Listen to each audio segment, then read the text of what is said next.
दिन केईटा परे विश्व प्रसिद्ध रथयात्रा बड़दाण्ड को ओह्लाइबे विश्व नियंता। ए परिप्रेक्षी पारलाखेमुंडी राजदाण्ड रथखड़ा शेष पर्यायर पहुंची तीन रथर निर्माण कार्य। पारला राजदाण्ड हजार हजार भक्तों को दर्शन देवे जगतरनाथ जगन्नाथ, जहाकु नै परिचालना कमिटी और सर्वसाधारण मध्य बेस उत्साह रही। चलित वर्ष रथ निर्माण रे किछि नूतन काठ व्यवहार होइछि। तीन रथरे शेष स्पर्श देउछन्ति रंग कारीगर।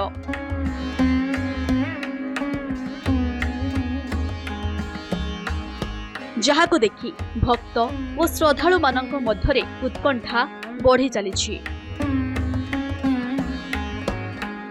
समय पूर्व तीन रथ निर्माण कार्य संपूर्ण होइथिबारु चलित वर्षर रथयात्रा सुरुखुरुरे संपन्न हेबो बोली आशा रखिछि परिचालना कमिटी।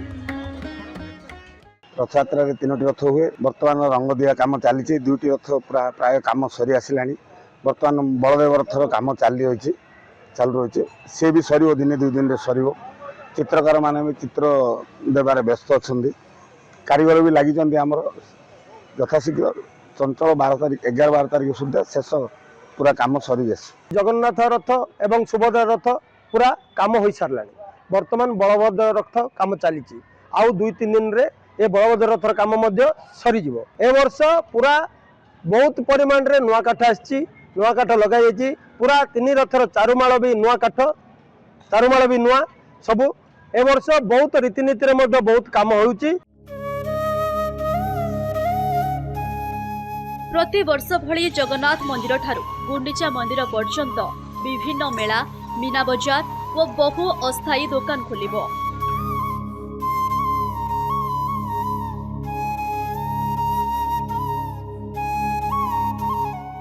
लक्षाधिक भक्तों समागम हेबो, जहाकू दृष्टि रखी भीड़ नियंत्रण नहीं पूर्व प्रस्तुति आरंभ करिछि जिला प्रशासन।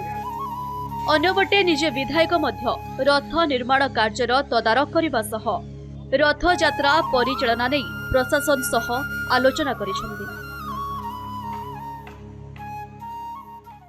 ए वर्ष बहुत शीघ्र रथ निर्माण होती प्राय सब हो गला। कि माने बाकी ना नीलचक लगे कना लगे कलर फलर चली काम। आज भी रथटा माने जो बलद रथ माने पसिबिलिटी अच्छे पूरा। देखो ए वर्ष रथयात्रा काम भल आगे चलती। समस्त कमिटर इतिमध्य बैठक घटी सारी। पाखापाखि 2 राउंड मीटिंग सब कमिटर सरी जाइए।